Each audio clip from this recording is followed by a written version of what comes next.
Tonight we have myself and Anna who will be co-discussing with everyone. And we have Gerline and Maria. They will be scribing and teaching for us today. Just as a reminder for those who have not been here, we're looking for a case presenter and two discussants to discuss with me and Anna. So please just mention in the chat if that's something that you're interested in doing, and it will be a ton of fun tonight. And I'll let Anna take it from there. Absolutely. Hi, everyone. Good evening. Happy Monday, or maybe it's Tuesday if people are maybe tuning in from some other part of the world and it's really early in the morning. This has got to be probably one of the latest cases, the latest times we've ever discussed. So it'll be nice to kind of discuss in the evening. But I'm Anna again. I'm second year in internal medicine based out in San Francisco, and really excited to discuss with Lindsay tonight. Lindsay, I look up to tremendously. She is such a badass. She's very humble. And she makes me feel at ease with her very soothing Southern accent. And so I'm really excited to discuss. And yes, if you want to volunteer in the chat, we'd love a case to get us thinking. And then two discussants. We had an awesome student neuro VMR yesterday that I didn't make it to, which is really unfortunate because Erin is such a brilliant educator. But fortunately, Gerline was there crushing it with scribing and teaching points and synthesizing all that knowledge, and is now going to teach us a little bit of what we learned yesterday. And so I'm going to turn it over to Gerline, and then Gerline, if maybe you want to have Maria also introduce herself, because this is our kind of crew today. Yes, feel free to volunteer in the chat while Gerline's doing this brilliant reflection. Super excited for today. Hi everyone, I'm Gerline. I'm a fourth year medical student at Albany Med in New York, and I'll be scribing today. And Maria, do you want to introduce yourself, and then I can talk about yesterday's case? Hi, thank you, Urine. My name is Maria. I'm a last year medical student from Guatemala, and I'll be doing teaching points. Yeah, so yesterday's case was a lot of teaching neuro. It was presented by Gabby, and I see Valeria is on here. Valeria and Omar had an excellent discussion. So this was a 57-year-old female who had presented with upper limb paralysis and facial palsy. So I think some of the takeaways I took away from this chief complaint that we talked about yesterday were the isolated left upper limb paralysis. So when we're thinking about anything in neurology, we're thinking about the E = MC squared, so the localization and the time course. In this case, the patient had these symptoms of upper limb paralysis and facial palsy for 20 minutes, and then it went away, and then 4 hours later, she had those symptoms again. So in here, the time course was really important because it was more of a hyperacute and acute presentation. So we were thinking about things such as stroke, as well as things that could recur again. So thinking about things like TIA or migraines, or even post-ictal phases after a seizure. And then the other aspect was when we think about just the upper limb, if you have the spinal cord pathways affected, usually you would have both the upper and the lower limbs affected because those fibers travel very closely together in the spinal cord. So this presentation clued us into that something was happening more centrally in the cerebral cortex area. And then when we think about facial palsy, we think about, again, where it would localize. And in this case, the facial palsy was the lower face. So we're thinking about an upper motor neuron deficit because the upper part of the facial innervation has both contralateral and unilateral innervation. So the fact that the upper part was spared, it means it was more of an upper motor neuron deficit.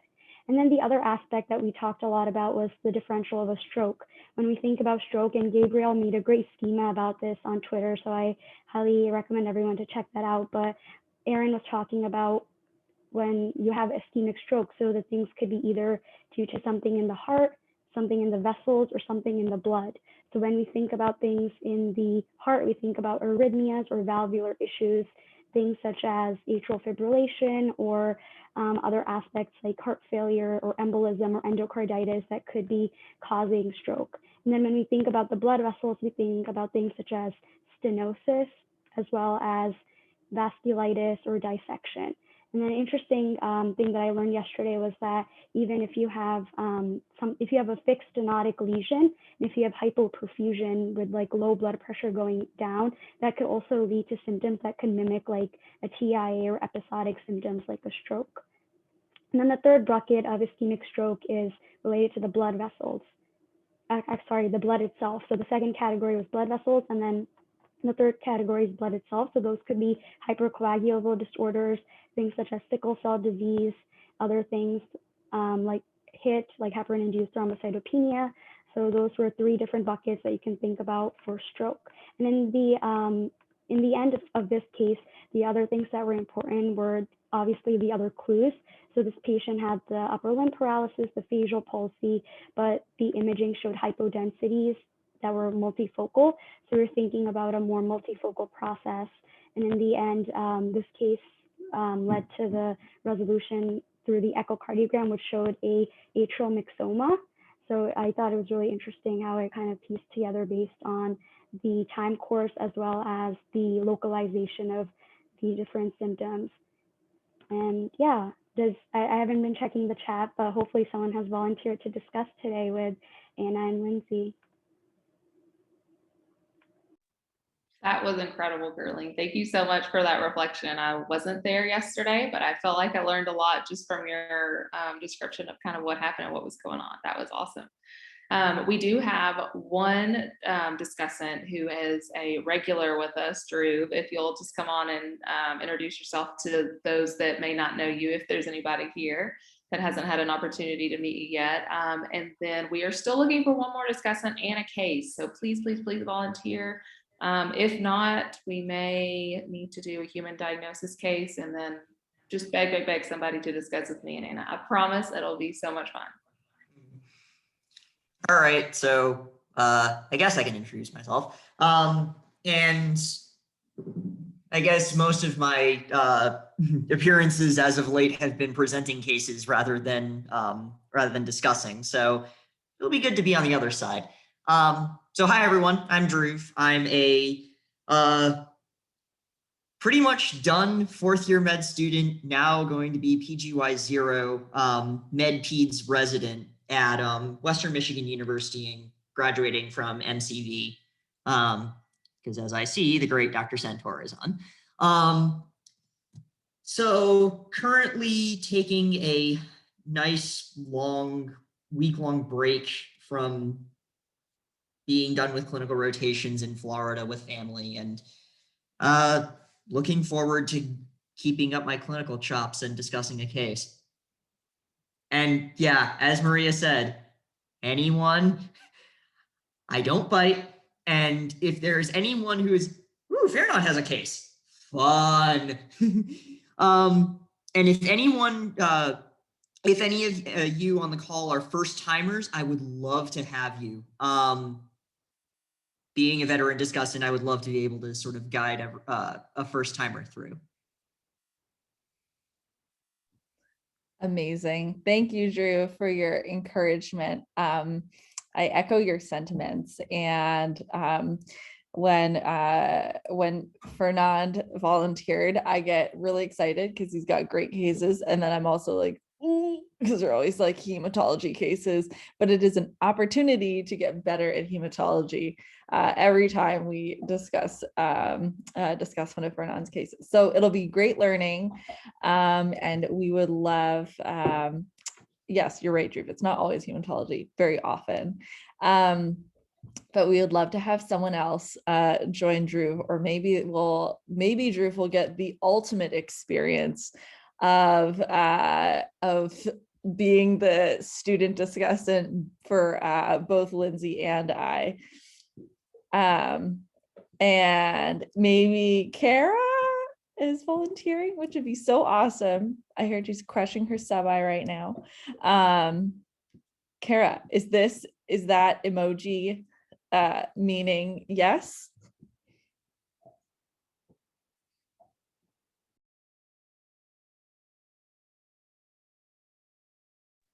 it is definitely good practice. If you're in a space where you'd like to discuss, we'd really love to have you. Amazing. She's here. Kara, yay! Kara, do you want to introduce yourself for those in the audience who don't know you? Hi guys, I'm Kara. I'm a CP Solvers team member and currently thoroughly overwhelmed on my very first sub-I ever, which is medicine. But I'm also having a great time. And yeah, sure, I'd love to discuss if no one else wants to. Amazing. We are so grateful and very excited to have you both. Awesome. All right. And then Fernand, do you want to introduce yourself and then let's get started?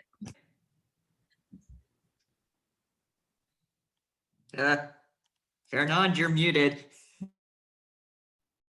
Hi, everybody. This is Fernand, a first-year HEMONC fellow at Albert Einstein College of Medicine, New York. I'm excited about the weather. I've been running outside. I started this afternoon after work because I have a light rotation, so I hope it lasts. Awesome. That sounds fun. Well, thanks so much for being here. Thanks for offering to present a case. If you're ready, we're ready.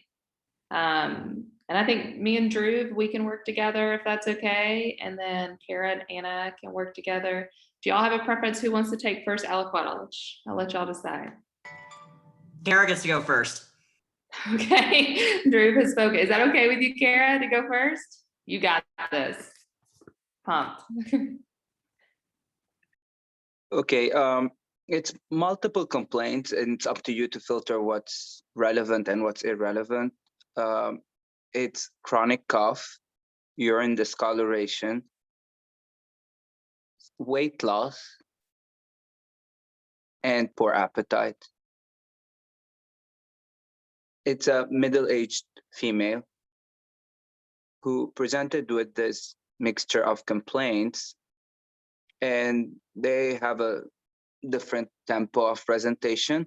Most of these symptoms have been going on for a few months. Mainly the cough has been there for a few months, and it's accompanied by a prolonged history of poor appetite and unintentional weight loss of 30 pounds, at least that's what the patient says, over the last 6 months. The cough is productive of clear sputum. It's almost daily. And the patient mentions a recent wedding when she went to Dominican Republic. And she was feeling so bad overall. She took her niece's prednisone. She's not sure how much, maybe 5 to 10 milligrams, and it helped her symptoms temporarily. As for this urine discoloration complaint, she mentioned that she felt that she had orange-brown discoloration of her urine around that same period. So the last few weeks or a few days when she went to this wedding. She denies significant fevers or chills or diarrhea. And after she came back to the United States, tested twice negative for COVID-19. I'll stop there. Wow, very, very interesting. I'm already quite intrigued by this case. Can I just clarify one thing, and then Kara, feel free to ask any clarifying questions if you have. Were these symptoms existing prior to going to the Dominican Republic? And then I'll explain my reasoning after. Yes, she recently went to the wedding just maybe a few weeks or days ago. And the symptoms have been going on, most of them for six months. Okay. Except for the urine discoloration, which she just noted recently after the visit to Dominican Republic. Okay, cool. Kara, I'll turn it over to you if you have any clarifying questions, and then tell us what your initial thoughts are. One, I'm curious, like how you approach when a patient has so many different chief concerns, and then also kind of the things that excite you most about this first aliquot. Yeah, it's a constellation of things that I'm trying to figure out whether I want to sift through and filter out certain information or whether I want to start putting stuff together. And so I definitely wanted to also ask like whether or not these symptoms had been ongoing for a while, because I was trying to find something to center around. I was always taught like you want to think about the center of gravity of a case, and like Fernand said, what do we want to focus on? And so I was thinking initially, like I was waiting to hear whether or not there was inflammation involved with these symptoms, and initially because with recent travel history and like this demographic of patient, which is kind of like a middle-aged woman, I'd think more like inflammation could possibly be like a unifying thing that ties all of these symptoms together. And so then I was like, oh, okay, so she has unintentional weight loss of 30 pounds in the last 6 months. And so that is definitely like sends my flag up for inflammation. In addition to her recent travel history, I would be like, okay, I may need to worry more about infection as a cause of this inflammation. And then, added on to her demographic information, like, okay, maybe autoimmune or like malignancy might come up, with autoimmune being a little higher because it tends to present in this patient population. And then I think thinking about her specific symptoms, if I'm trying to tie together like chronic cough, poor appetite, and urine discoloration, I'm like, okay, lungs and kidneys. And then pulmonary renal syndromes are a thing. And so there's a whole slew of diagnoses that like kind of come under that. And I think just determining whether it's infectious or autoimmune as my like top two things that I'm thinking about will really help me parse out like what those diagnoses are in the infectious category, like everything from like parasites to certain endemic like diseases, and then in the autoimmune category things like sarcoid and like vasculitis. And so I don't want to hone in too much on like a specific diagnosis right now, but I'm thinking like pulmonary renal syndrome. Is this orange brown urine like hematuria, or is it like something like indirect bilirubinemia, something like that that's causing it? And then the chronicity of this like it makes me think more like long-term endemic like infections as opposed to like a URI or something like mosquito like dengue or some viral illness all of a sudden, and then like way in the autoimmune category like long-term things like sarcoid and vasculitis. Kara, that was outstanding. I have like such a similar approach to you when I am like faced with so many different like primary concerns. I'm like, do I kind of like spread them apart, or do I try to lump? And I love that you're like, I'm hearing you say that Occam's razor typically holds, but like these are all going to be unique problems on our problem list. And like when I'm first seeing somebody, like admitting someone to the hospital, my like initial first approach is like, okay, is there a problem that they have that is like immediately life threatening and needs to occupy all of like my diagnostic and therapeutic efforts right now? And then which of these symptoms do I think is going to be like the most specific and diagnostically fruitful from like a workup perspective? And I totally agree with you. Like we're getting this background of inflammation, so we can just like put on the table that this patient is inflamed. And then like, is it going to be like the chronic cough? Is it going to be the urine discoloration? I love that you're thinking already about pulmonary renal syndromes, because I think that that's super, super interesting, and definitely thinking about like the patient's pace of disease will help us determine if that's like a plausible syndrome for her. And I agree with you, like this urine discoloration, definitely we want to like ask her some more questions about it. But I think that is like, that's something that's like fairly unusual. And I think at least will definitely be like I suspect it'll be like one of the kind of pivot points of this case. And then the only thing I wonder is that like based off of like her time course, like could this just be like a separate thing, like you mentioned from like her recent travel? And so I think, it's a really interesting kind of constellation of syndromes. And to echo your point about like the kind of how to use this recent travel is like to see if it's helpful in a diagnostic sense. And it sounds like she was sick prior to the travel. And so like, I'm like reminded of like the number of times that we admit patients to the hospital, or like we're seeing them in some type of clinical setting, and they're coming in because they're like, oh yeah, I've had this happen like since I traveled to this place. And we have to decide, like, is it related to the travel, or is it just because it happened to happen, and things happen at different times randomly and not related to the travel at all. But it sounds at least like she was sick prior to her travel, with maybe the only new symptom being this dark urine.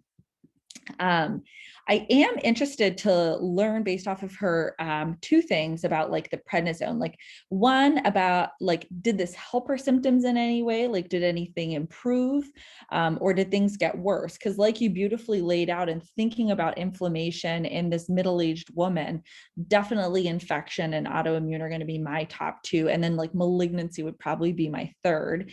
And using whether or not starting steroids would worsen or help would probably at least help us tease apart those first two.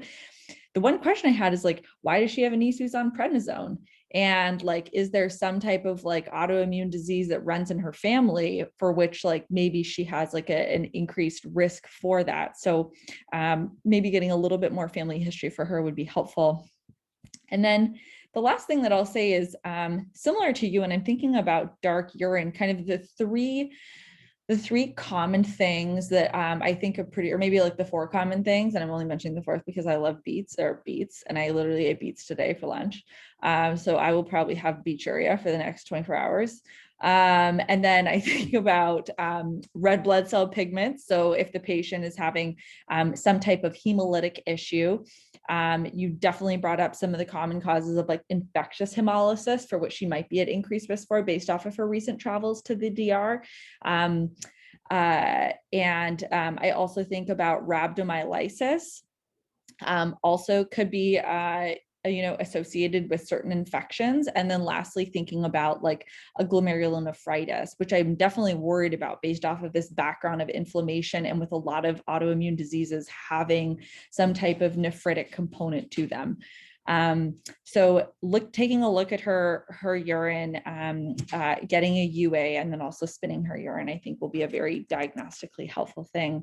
I'm worried about her. 30 pounds in 6 months is a lot of weight, and interested to hear kind of what type of host she is, if she has any underlying autoimmune conditions, if she's immunocompromised in any sense.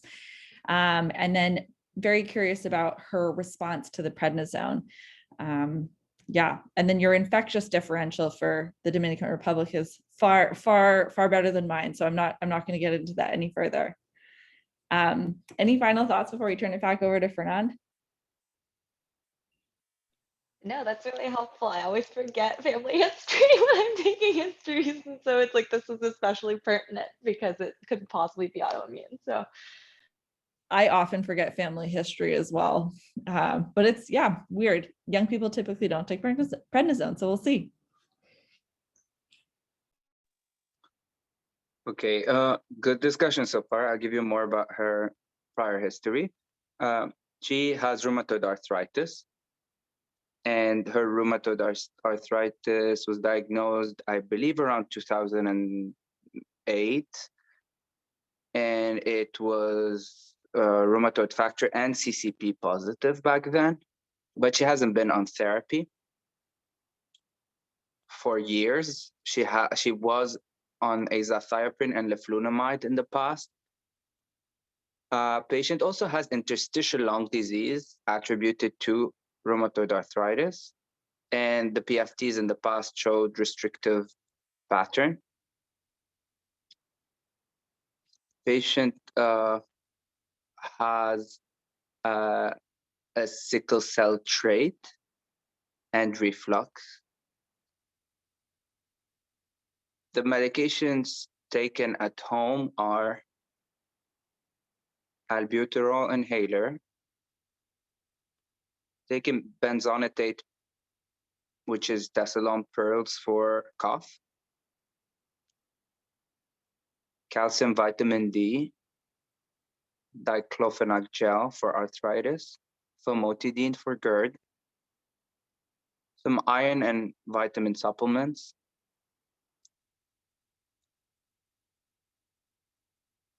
So patient, I forgot to say, has hypertension, is on losartan hydrochlorothiazide. She takes meloxicam for the arthritis, for the rheumatoid arthritis from time to time. Family history,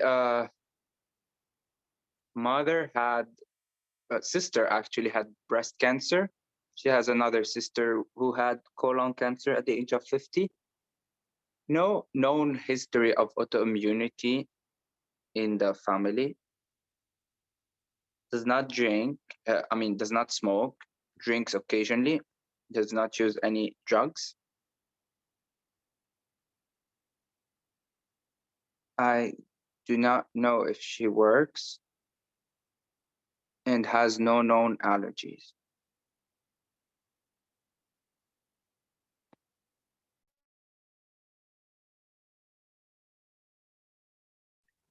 How many more aliquots do we have, Fernand? Is this where you want to stop?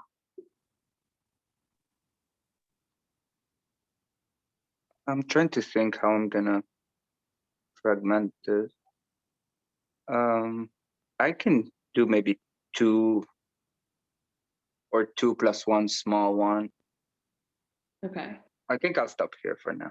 Okay. Sounds good. All right, Drew, what do you think about this history? So it's interesting. There was talk in the previous aliquot about autoimmunity, and I'm starting to get a very, very, very strong signal for autoimmunity here. Given her history of rheumatoid arthritis, that's RF and CCP positive.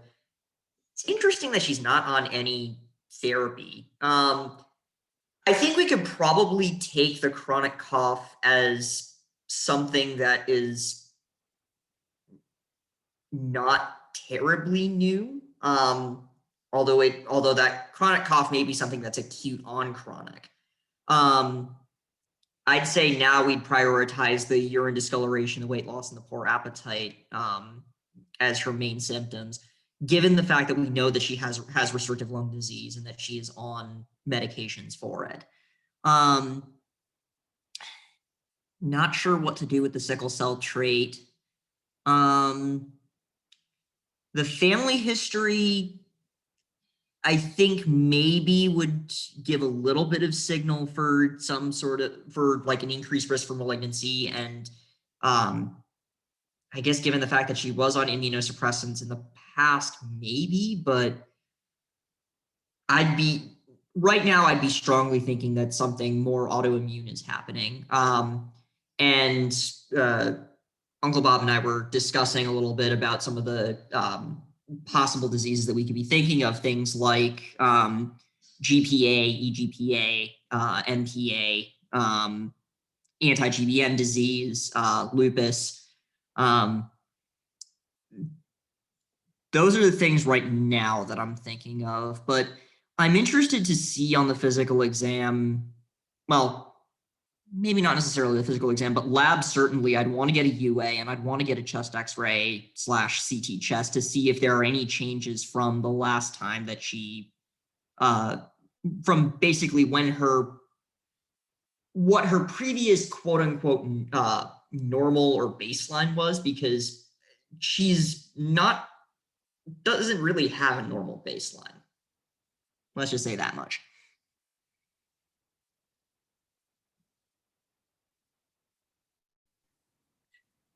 Yeah, I totally agree with you. I mean, I think this is a difficult case because, it's a middle-aged female presenting with a lot of different concerns and on a very complicated past medical history, which is primarily rheumatologic, rheumatoid arthritis, ILD. The things that I'm thinking about when I layer on this past medical history is I'm right there with you and, Anna and Kara, autoimmune diseases run together. And so this patient already has 2 really rheumatoid arthritis. So she has a connective tissue associated ILD, which really that connective tissue associated ILD is one that can progress more rapidly than others. And so I wonder, about this unintentional weight loss, 30 pounds in 6 months, and this cough, is this just a worsening of her underlying ILD and maybe progression of that? But also keeping in the back of my mind that, patients with chronic lung disease are at a lot higher risk for infections. And she's not immunosuppressed right now that we know of. She's not on these agents anymore that she was on in the past. But regardless, she has damaged lung tissue and she's at higher risk for, chronic infections like histoblasto, aspergillus, things like that. And then kind of layering on, some of these other medicines, trying to figure out, are they contributing or not? The meloxicam definitely stands out if we're thinking about kidney disease. Maybe that's making some of that worse. And then she's on iron. We really don't know why she's on iron. That always pops up in, why does somebody have iron deficiency anemia? We probably need to look into that a little bit more. It's not on her problem list, but that's something that I'm thinking about, is does she have like a malabsorptive issue, or if she has she had bleeding in the past, does she have menorrhagia, or something else going on that she would need iron supplements for. And then the family history definitely puts malignancy high up. When I saw colon cancer and breast cancer, I was thinking maybe this could be a Lynch type syndrome, but breast cancer is not one of those that falls in the Lynch syndrome. It's endometrial and colon cancer, and I believe there's another one. But malignancy is definitely up there. People with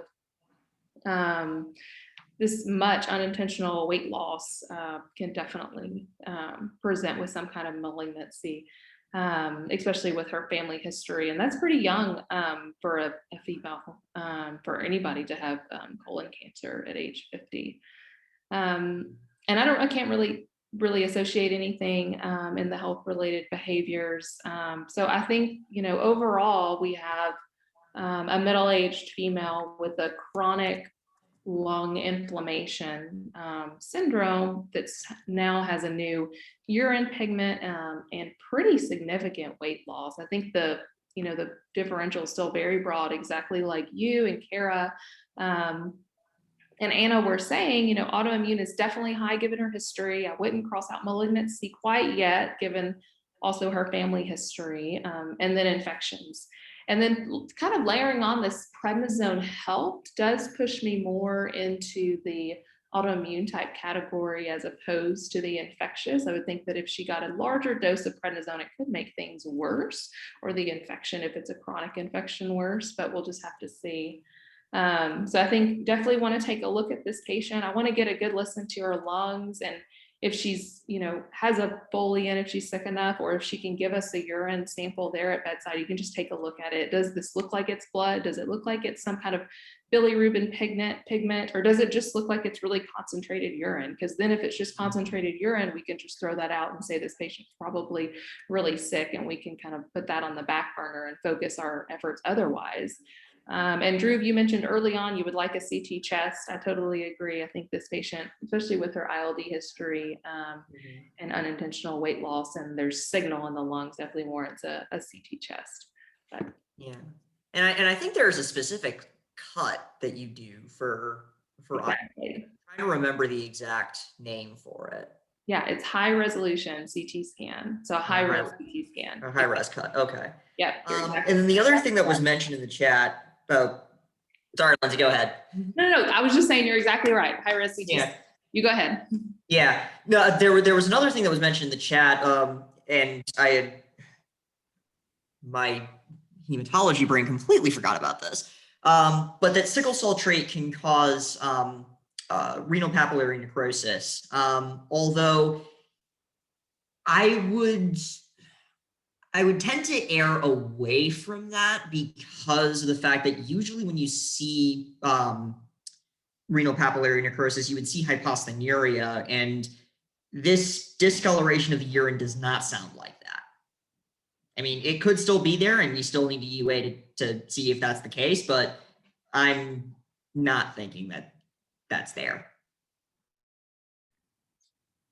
Awesome. All right, Fernand, give us the next AL class. Okay, let's move to the vital signs. So you would be surprised if I tell you that our patient has been spiking temperatures up to 102 without even feeling them. Her heart rate was not impressive. It was in the 70s, 80s. Blood pressure was 120/86. Patient was on room air setting fine, like 97%.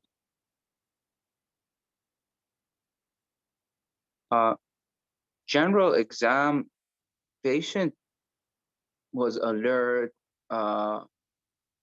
who appeared age stated, was cooperative, was in good spirits, not feeling really bad, didn't look really sick, didn't feel the fevers. Head and neck exam, atraumatic, quick exam of the throat, there's nothing really there, no palpable masses in the thyroid and the neck. Cardiovascular exam, patient had some fine crackles on both sides, no decrease in the breath sounds. And the cardiovascular exam, she had no murmurs, she had a regular rate and rhythm with audible S1, S2. Abdominal exam, soft, non-distended, non-tender. She was too obese to really palpate the spleen or the liver. Not that I can do this even in a thin person. Neuro exam is non-focal. Really, there are no deficits, moving all extremities normally. No swollen limbs, no skin rash that I could think of.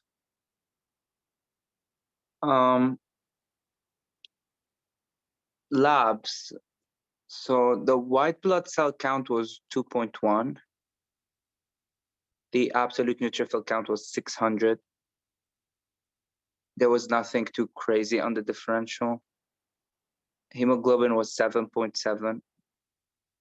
Platelets were 171.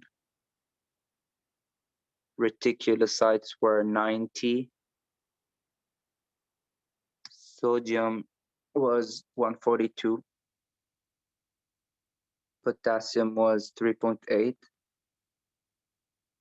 Chloride was 101. Bicarb was 22. BUN was 21. Creatinine was 1.11. Glucose was 120. Calcium was 9.6. Phos was 3.2. Magnesium was 1.9. AST was 75. ALT 39. ALK-Phos 179. TBLE was 1.5. Albumin was 3.8. Actually, let me see.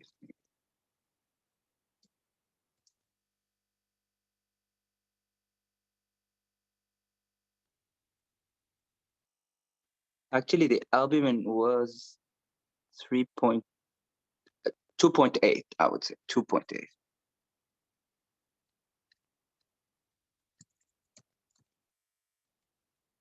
And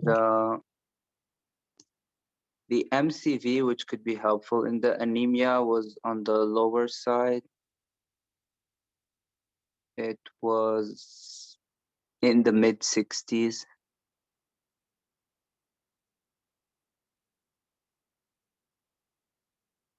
So more anemia labs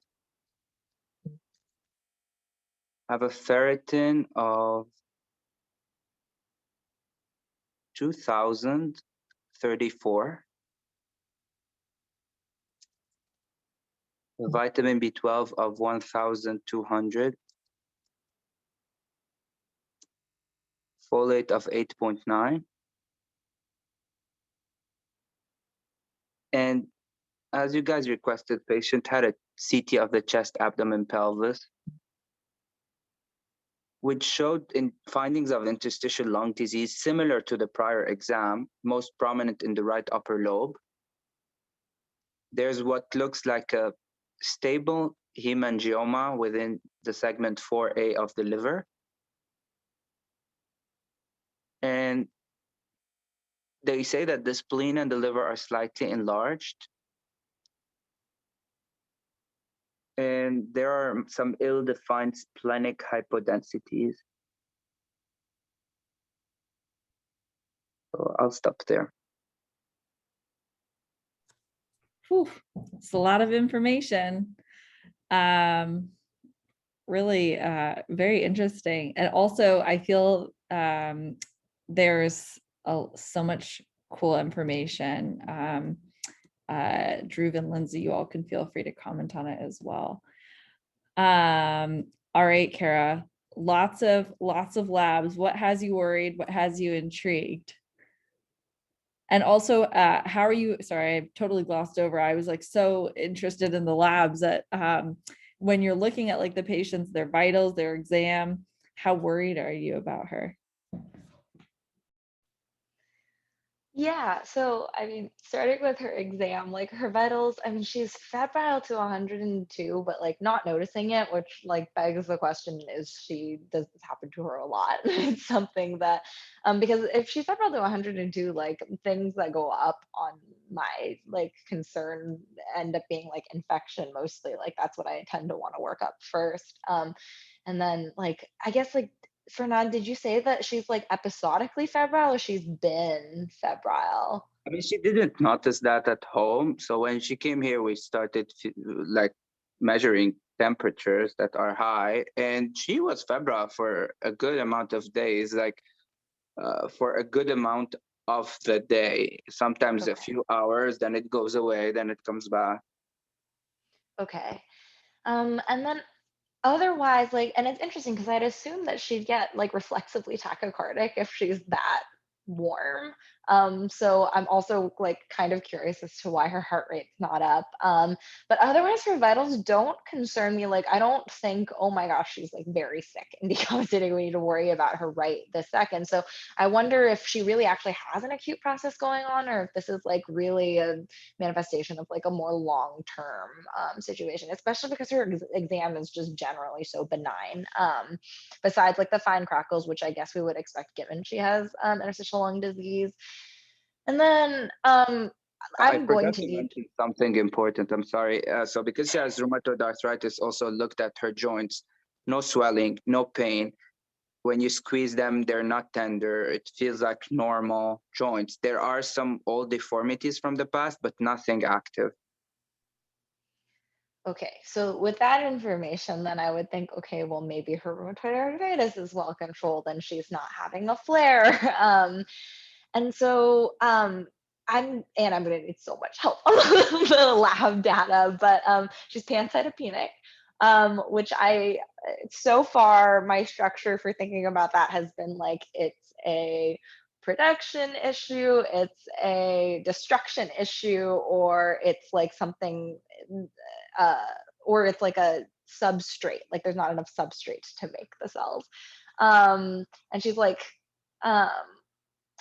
with her fever, I mean, if I didn't take into account all of this autoimmune disease that she's had chronically, I would think more like infections that can cause, like viral infections that can cause pancytopenia, everything from like parvo, which doesn't really happen in adults, to some of the tick-borne diseases, which I guess she could have had exposure to if she was in the Dominican Republic. But you know, exam-wise, like things that would make me think more about that would be like if she had splenomegaly or like some of the indicators of that. And then other things that can cause pancytopenia, like malignancy in terms of like liquid cancers can do that. But like I'm looking at her, trying to be a little more systematic about this. I'm looking at her chemistry panel, and you know, she's her creatinine's not up. She doesn't have like an elevated T-bili, so I don't think she's like hemolyzing necessarily. Her ferritin is markedly elevated, and I like there's only a couple of things that I know cause elevated ferritin to that extent, like HLH. But I'm just having a hard time putting everything together. Like I have several different schemas that exist kind of in parallel, and I would love to hear how I can connect them better. I think the way you're thinking about this is so spot on, because there's like so much information right now, and the host has become like so much more interesting with the past medical history that we got.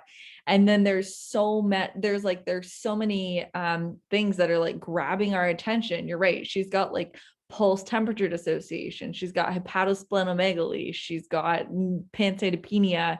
And I like, she's in my bucket of kind of like multi-organ system dysfunction inflammation, which is like horrifically vague, but always concerning, especially in a middle-aged woman with underlying autoimmune disease and this interesting travel history. And so, to be frank with you, this is like a patient where I'm just going to get consultants on board for from like the beginning. I think having rheumatology involved in her care, I think having infectious disease involved in her care, hematology involved in her care, and myself, as somebody who's like internal medicine, I'm going to learn a lot from this case. But I think from a diagnostic standpoint, I will not progress her case that much farther forward initially. Some of the things that I'll just like highlight that I think of with the pulse temperature dissociation, it are like these like strange intracellular infections. So things like brucellosis, things like tularemia. And I'm sure that there's like other tropical diseases, although it sounds like, you know, maybe this has been a more chronic thing since prior to the her trip to the DR. But I can imagine those might also cause pulse temperature dissociation. She's not on a beta blocker that we know of. And so I don't think we need to be worried about like something masking this. I also don't know kind of like the test characteristics for pulse temperature dissociation. I remember one time on Morning Report, one of the attendings at our home institution, Gurpreet Dhaliwal, was like, we always talk about it and it really doesn't matter. But I mean, I think it's a pretty marked finding. And then it, you know, in terms of the way that you're approaching her pancytopenia, I totally agree. And then I think also like having the presence of hepatosplenomegaly, I think we just get this sense that like there is like something amiss in her like reticular endothelial system. And there's like a lot of like kind of indolent fungal diseases, mycobacterial diseases that can cause this. And so when Lindsay had mentioned some of like the endemic mycoses, I think these are some things that I'd be really interested in hearing about. The one, or I guess 3 things that I'll point out from the lab. So the really elevated ferritin, I agree with you. I think that there's like a couple things that cause super, super elevated ferritin. Things like HLH, disseminated TB, disseminated fungal infections, lymphomas. And then I think there's one more that I can't remember. So I think, you know, those things like do start to rise to the top of my differential. I'm curious about fractionating her bilirubin. And as well, when I see like the discrepancy between her AST and ALT, I start to wonder if it's a little bit less liver specific and more just like cell breakdown. I'd want to get a CK on this patient as well as like just hemolysis labs in general, like an LDH in particular. And then the other thing I was wondering is I think her calcium might correct to being elevated. And so with that, like we could certainly you know, think a little bit more about like our differential diagnosis for hypercalcemia, but I don't know how much that will like progress us forward in the case. I think just like having some consultants on board to think about her like an infectious and an autoimmune evaluation. I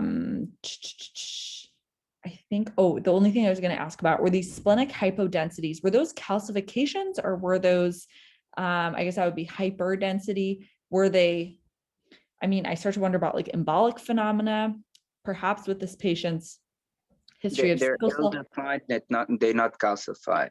Okay.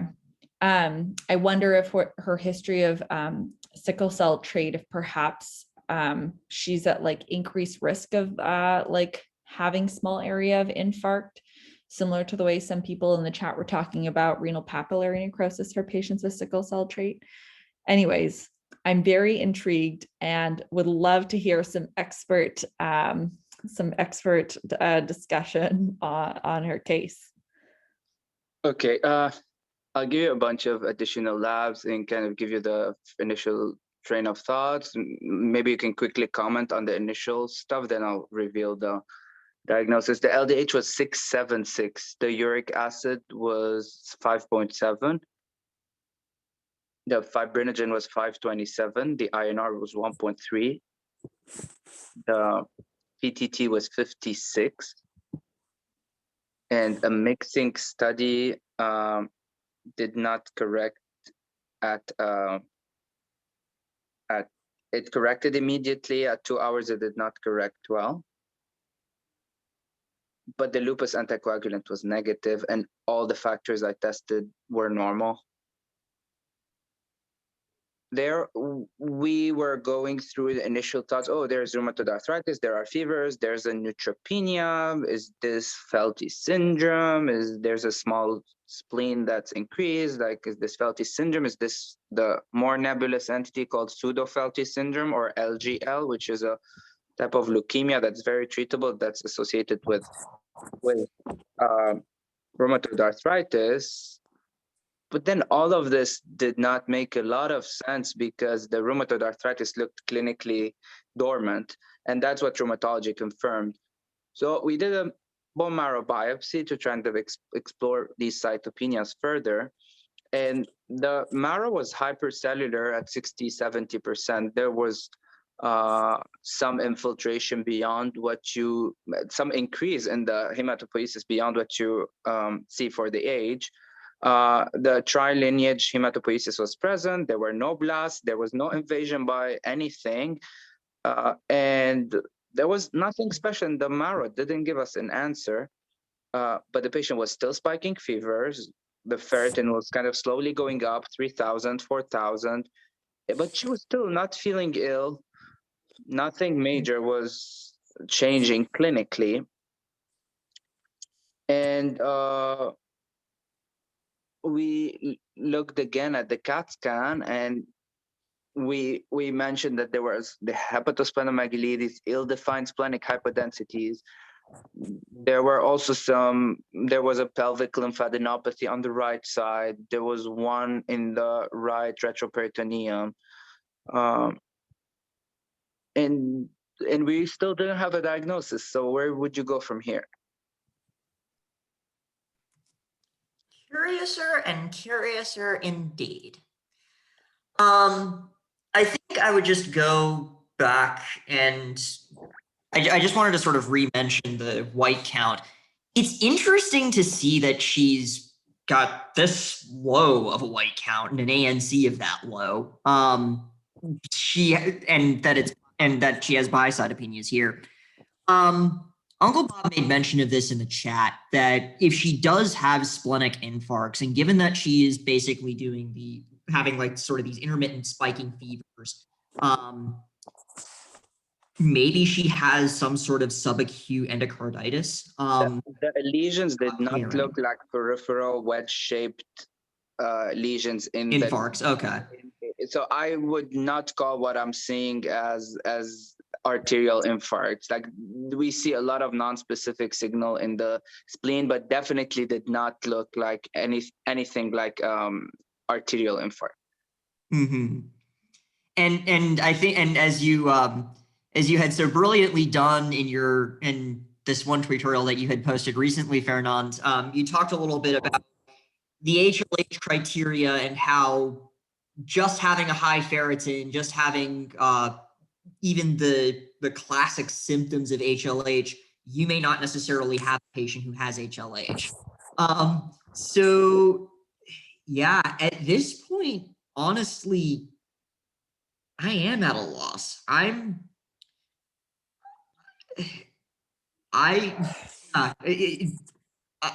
trying to rack my brain to try and figure out if I am missing anything from the history, if if the patient just, is not telling me something that is relevant.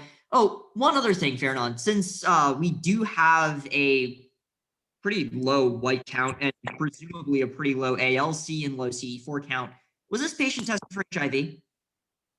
Yeah, negative. Negative? Okay. So that's out the window. Yeah. Oof. At this point, I am very lost.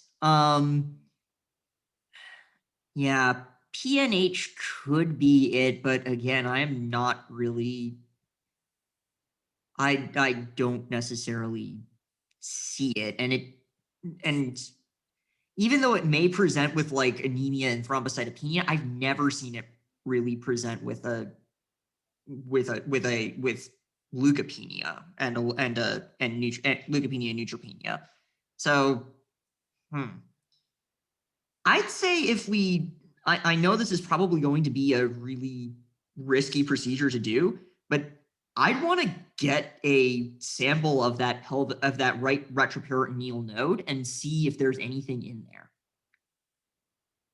That's where I'm at. Oh, and one more thing. What was the direct Billy on?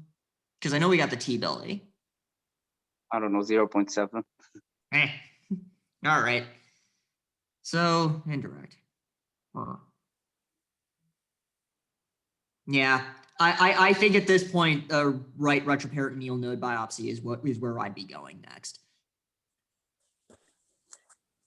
Yeah, Drew, I'm just as lost as you all, and I think this is a great case to talk through and see, because there's a lot of moving parts and a lot of things to consider. And I think kind of stepping back, like what I'm seeing and where to go next is I'm definitely looking at, I'm worried about the leukopenia and the anemia.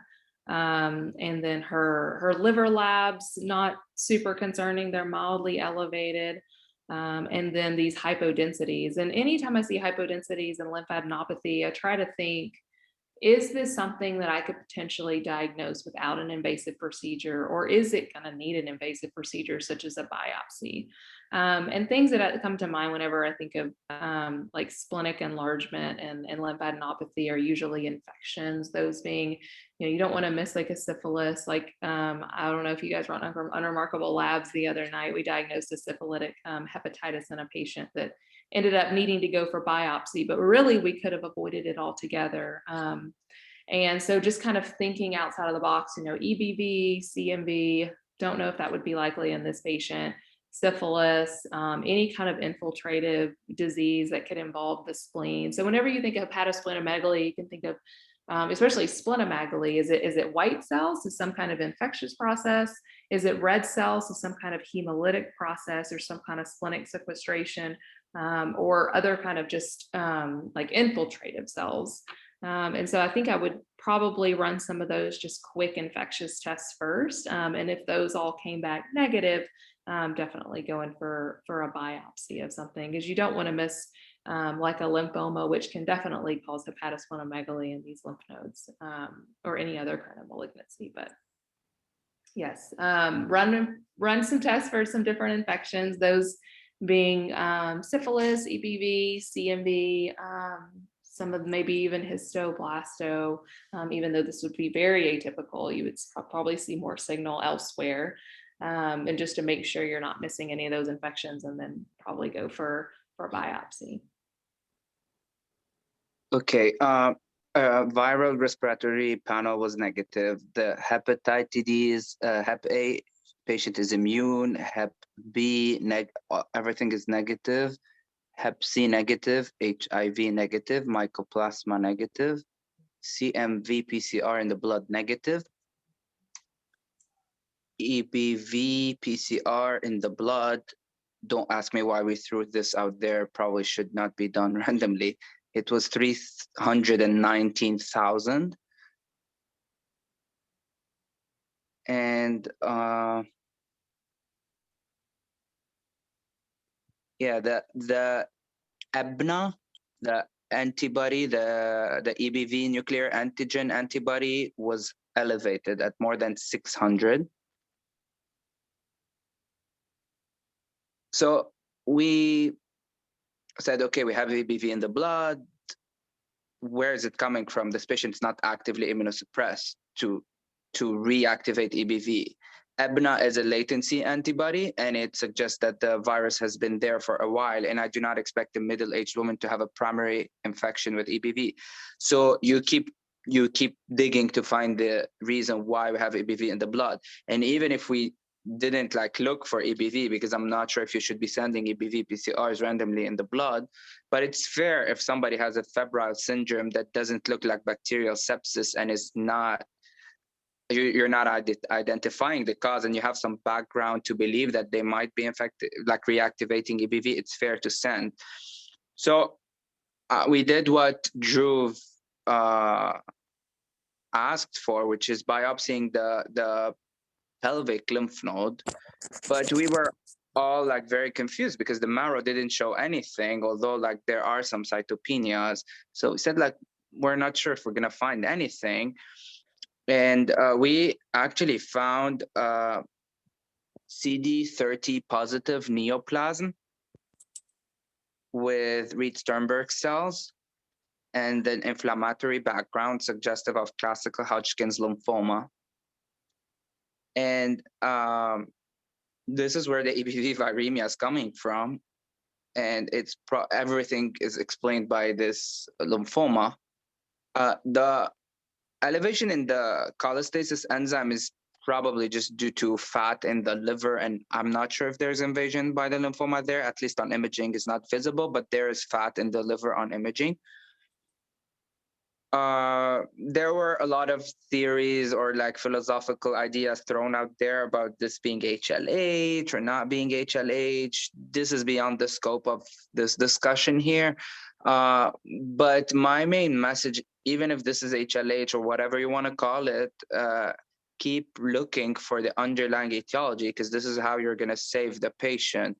We have a ferritin, we have inflammation, we have fevers, we have cytopenias, but keep looking for the underlying driving process, because this is what you want to target with chemotherapy, and just instead of just masking the syndrome with steroids, which is dangerous if you have an underlying lymphoma. And you go back to the initial thoughts. I mean, she has rheumatoid arthritis. It's not as clear as Sjogren's syndrome, which is associated with a huge risk of T-cell lymphomas. Maybe rheumatoid arthritis is associated with a 2-time increase in lymphoma, so it's not clear cut.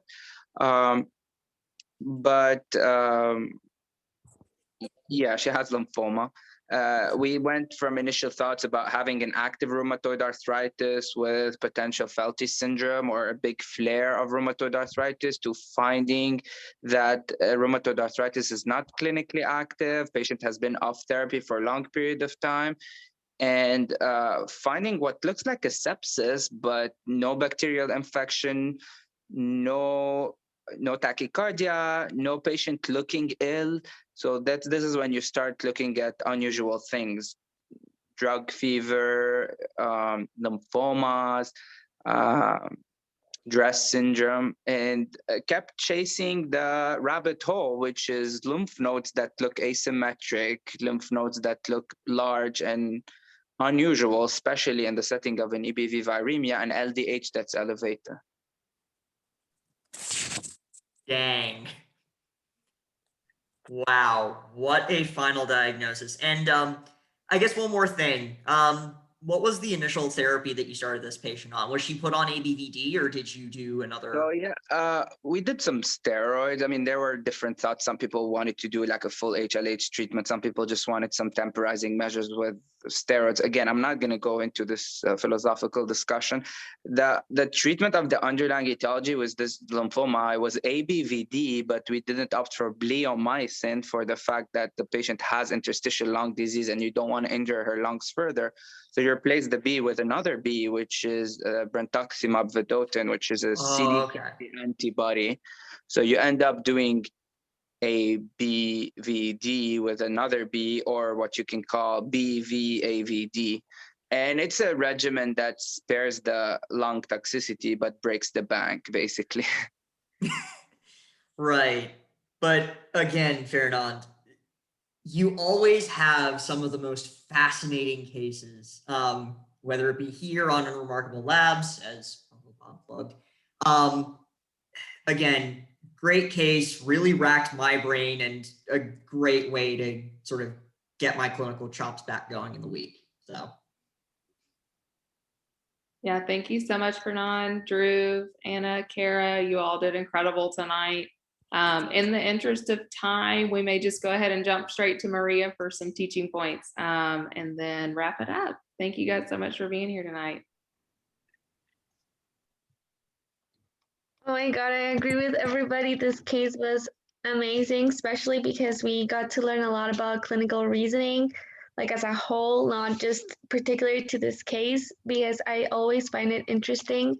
When you have multiple CCs, you know, the first thing you have to do is like unifying all symptoms, and you guys did great in this case because you thought about inflammation as the unifying tie around everything. And you know, when we think about inflammation, then you can go to amazing schemas like I made, but that really is just gonna help you think about some causes. But then because we have a lot of CCs, you know, try to find a center of gravity with one or two symptoms, and then you can like Venn diagram like what does chronic cough and tainted urine have in common, for example. And then you always have to ask yourself, you know, what symptoms are new? Because for example, in this case, we first were concerned about like the cough, but then we realized she might have had chronic cough previously from her past medical history, so that's not new.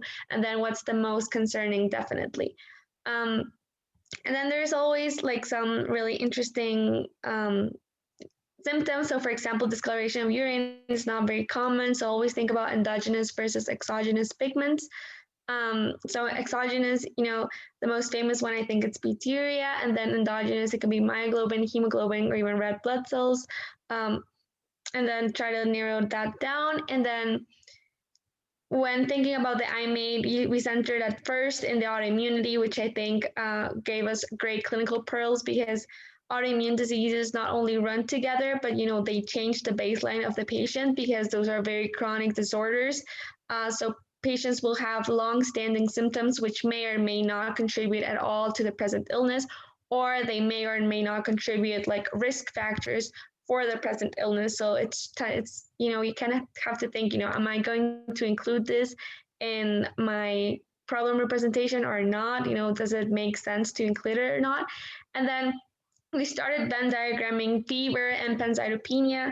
So fever, you know, it can mean anything. So to try to like narrow specific stuff from the fever. So for example, you know, everything that's not normal for you. So patients that are not ill appearing, are not tachycardia, it's not on an acute onset, you know, it's definitely not going to be like your regular pyogenes bacteremia or bacterial process. So tend to think of like the funky processes. And then the Venn diagram for fever and pancytopenia, pancytopenia can be like infections, autoimmune, or malignancy. So we tended to think about like all the three causes again. And then when everything came back, you know, we had multiple CCs, but no diagnosis. So what do we do then? You know, go back for sure, review all the tests you have, you know, go back to like the itty-gritty stuff and be very careful of what you don't want to miss anything. And then, you know, moving further, you know, we tend to do like more invasive tests when we can't find the cause. So I think Lindsay brought a great point of like really valuing what that adds to the table and is it necessary for the patient. And then, you know, we got like this new piece of data of EBV with the EPNA, the EBV nuclear antigen, which is a marker for chronicity. And that in itself is really weird because why would we have chronic EBV? So, you know, always think about like the underlying process going on. So when you have chronic EBV, consider immunodeficiency or lymphomas, which was the case. And then I think the greatest pearl of all was like always go like keep chasing the rabbit hole. You know, we could have stopped and say maybe this is HLH, but then that also needs some explanation. So really, this was an amazing case of just not giving up and trying to find like the ultimate like like something that explains everything, which is, I think, really, which makes our clinical reasoning hearts very happy to, I think, to find like the final, what's causing all of this. So I think I had a great time, learned tons, and I hope you did too, because this was an amazing case. Thank you, everybody. Maria, that was, oh, go ahead, Lindsay. No, you go ahead. I was just going to praise Maria. Maria, that was so outstanding. Definitely helped me consolidate so many of the great teaching points that we learned today. So thank you so much, everyone. Amazing job, Kara, Drew. Thank you for jumping into the warm seat with us. We hope everyone has a great start to the week. Lindsay, pleasure as always. Thank you for making me feel more comfortable in this space. And Fernand, thank you as always for your incredible cases that are always teach us something. We hope you all have a great week and see you at some of the other morning reports this week. Yep. Much love to y'all. See you on Wednesday. Bye, everyone.